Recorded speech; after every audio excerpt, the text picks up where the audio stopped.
সমগ্ৰ অসমে জানে, নট অনলি শদিয়া, সমগ্ৰ অসমত যিমান আপোনাৰ নেপালী ভাষী গোৰ্খা ভাইসকল আছে, গোৰ্খালী ভাইসকল আছে, তেওঁলোক আজি অসমৰ এক বৃহৎ জনগোষ্ঠী, ডাঙৰ জনগোষ্ঠী, যিটো জনগোষ্ঠীৰ বহুবিলাক অৱদান এই অসমৰ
দুদিনীয়া কাৰ্যসূচীৰে পাতিছে গোৰ্খা যুৱ পৰিষদৰ নেতৃত্বত আৰু শদিয়াবাসী ৰাইজৰ সহযোগত খুব ধুনীয়া কাৰ্যসূচী।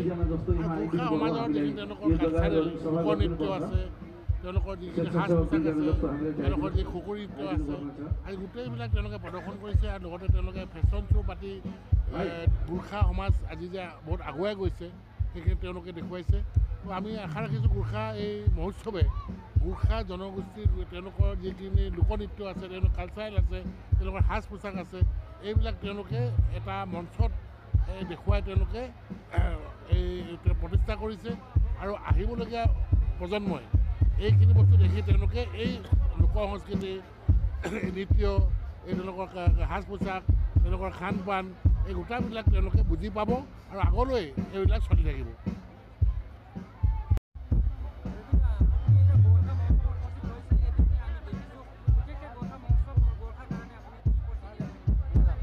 আজি গোৰ্খা মহোৎসৱ 2025 বৰ্ষত উপস্থিত হৈ বহু আনন্দ অনুভৱ কৰিছোঁ আৰু সমূহ শদিয়াবাসী ৰাইজক গোৰ্খা মহোৎসৱৰ